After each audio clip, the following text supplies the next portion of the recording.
अब हम प्रश्न देखते हैं, प्रक्रियाओं को समझाइए। तो जैसा कि हम जानते हैं, बीकॉम उत्तर प्रदेश के विश्वविद्यालयों के बीकॉम के जो प्रथम वर्ष के छात्र होते हैं, छात्र छात्राएं होती हैं, उनके लिए प्रश्न और उनके उत्तर आसान भाषा में, थोड़ा सा किताबों में पढ़ने में थोड़ा ऐसा लगता है कि बड़ा कोई गंभीर बात हो रही है, लेकिन उसको अगर आप कभी सामान्य निगाह से देखें तो बात जल्दी समझ में आ जाती है। इस उद्देश्य से हम यहाँ पर इनके बारे में चर्चा कर रहे हैं। तो ये क्या है, प्रक्रियाओं को समझाइए।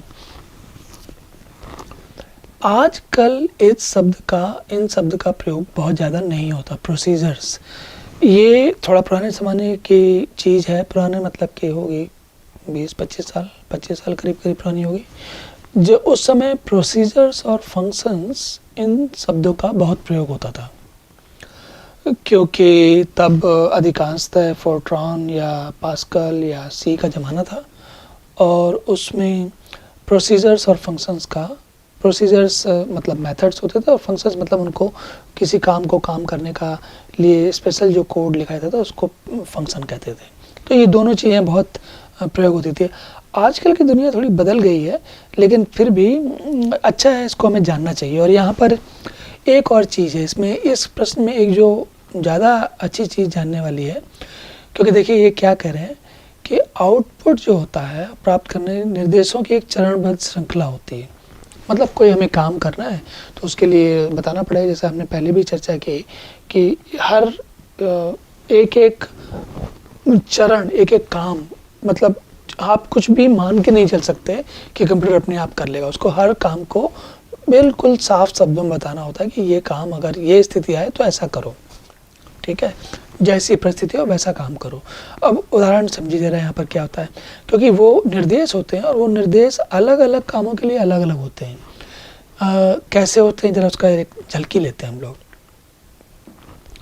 तो कंप्यूटर सिस्टम में जो प्रक्रियाओं के प्रकार होते हैं, अब ये हार्डवेयर अभिमुखी प्रक्रिया है। हार्डवेयर अभिमुखी मतलब हार्डवेयर के साथ जो काम करने के लिए प्रयोग होती है।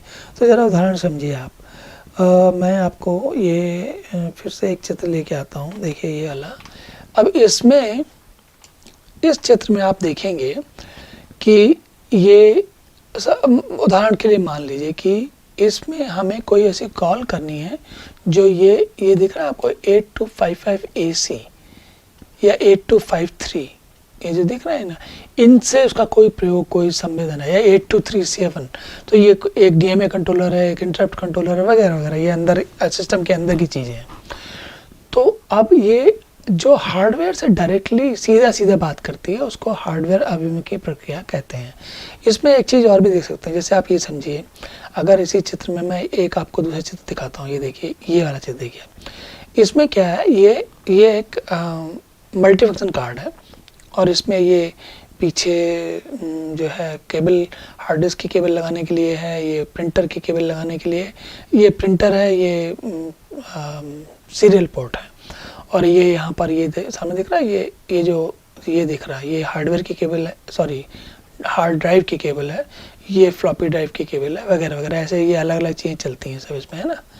देखिए ये HDD लिखा हुआ है, ये देखिए लिख रहा है ना HDD। ऐसे यहाँ पर ये FDD होता है, मतलब फ्लॉपी डिस्क ड्राइव। ये पुराने ज़माने का कार्ड है, लेकिन इसको इससे समझने में आसान होता है।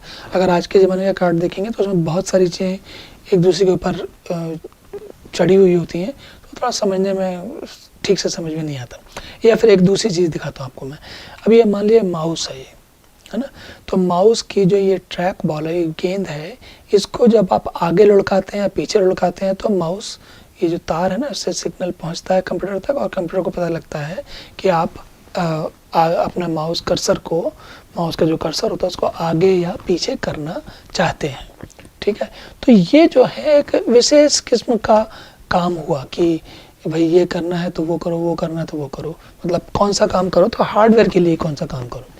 अब आप देखिए, ये जो है, ये हमने स्लाइड बनाई मान लीजिए, तो ये स्लाइड में हमें क्या करना है और कैसे इनपुट लेना है, क्या बनाना है, कैसी कैसी चीज़ें बनाने की सुविधा देनी है उसको। ये जैसे देखिए ना, इंसर्ट इमेज है, ये कुछ टेक्स्ट बॉक्स बनाने के लिए, तो ये अलग अलग। अब आप अंतर समझ रहे होंगे, इस चित्र में जो हम काम करना चाह रहे थे वो एक अलग किस्म का, अलग प्रकार का काम है, और इस वाले में एक अलग प्रकार का काम है।